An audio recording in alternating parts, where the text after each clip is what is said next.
You wrote recently, I thought this was beautifully put and very powerfully put.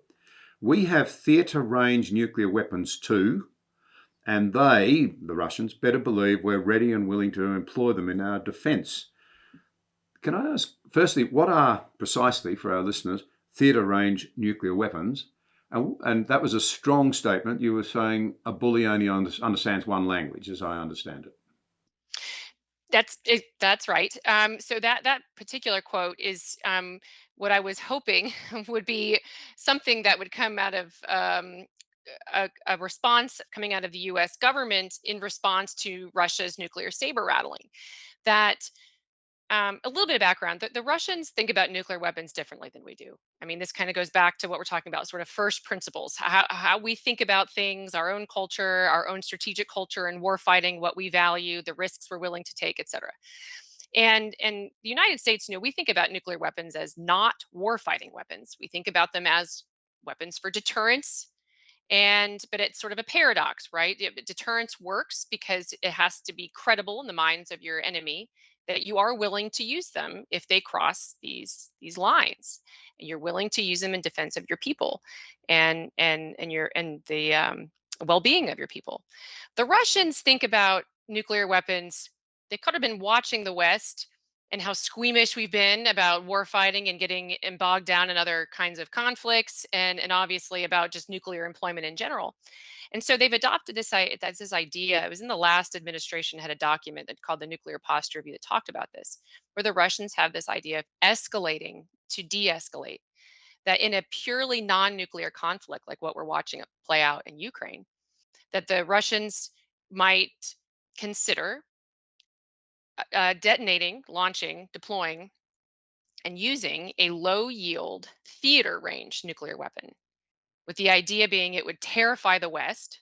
The West would not respond in kind in order to get the Russians to not retaliate again. That instead, the US and NATO would simply say, forget it, take Ukraine. What else do you want? Moldova? Finland? And that the idea would be it would be so horrifying, the thought of this lower yield theater range nuclear weapon, that we would let Russia just pocket the gains. It's escalate to de-escalate. Of course, my my argument has been we've got to convince them that that is not what would happen, or that's exactly what's going to happen. And so in order to do that, you have to convey that we also have proportional responses available and we're willing to use them and we're not going to back down. And then only if we convince them of that do we deter him from doing it, him being Vladimir Putin.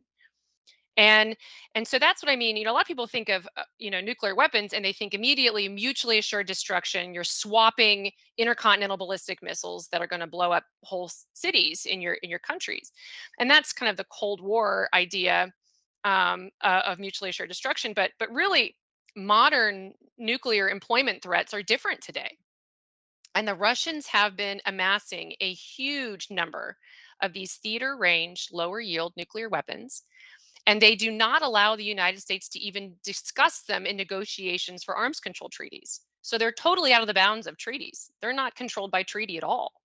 And they outnumber the United States is 10 to 1. And so what I've argued is the United States should not be overly alarmed by these threats, but we should take them soberly and not assume that the Russians are bluffing, and instead demonstrate resolve to convince them that that would be a grave mistake for them to use a nuclear weapon in this terrible yet still conventional war in Ukraine.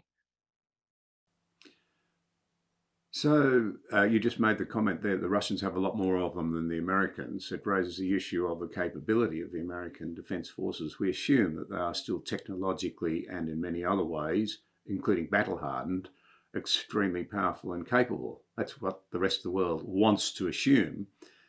Is that a reasonable assumption?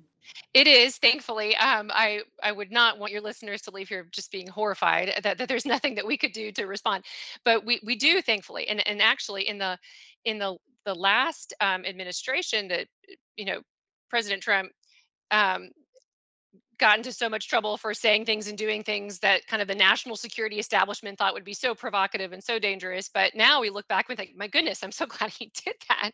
Um, but this is an example. Okay, so the we had taken our low yield submarine launch ballistic missiles. We had removed them so that we only had conventional ones. And President Trump said we need something. Well, he didn't say, but his team said it, and the president agreed and endorsed it, that we need something reintroduced um, back out into the theater, and we have to do it quickly, where we would have a proportional response. Because if we don't have a credible proportional, what I mean by that is something we would realistically use. We're not going to use an ICBM against a military target in Russia if they're using a lower yield nuclear weapon in Ukraine. We has to be believable. How would we retaliate? So you have to have something of the right yield that's close enough and quick enough that we could respond with it. And the Trump administration said it's going to take way too long to negotiate anything land based in Europe with the Europeans and NATO and everything.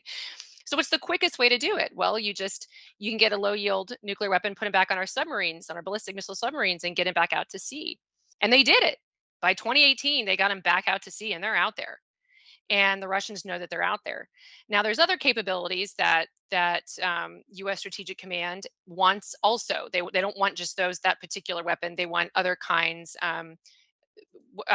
Cruise missiles that you can put on bombers. They want the sea launch cruise missile as well that have low yield dial yield capability as well. And my hope is that the Trump administration or the Biden administration kind of looks at the situation unfolding before us and says, listen, this is not, we might want to go down to fewer numbers of nuclear weapons, and we don't want to add to different kinds and variety. But unfortunately, reality has struck. And we need to be looking at the kinds of capabilities that we need to field, not because we want to employ these things, but because we've got to convince the Russians and the Chinese, for that matter, that we are not going to tolerate any kind of nuclear employment. And to do that, we've got to have a whole toolkit full of different options that can be credible in a variety of different contingencies that either of those nuclear peers might throw at us. And so the short answer is I wouldn't be overly worried about it, but it is something that I would take very seriously. And it's definitely not a time to be disarming or failing to modernize the US nuclear deterrent, or for NATO to be going weak-kneed on these kinds of things. Now is the time to be demonstrating resolve.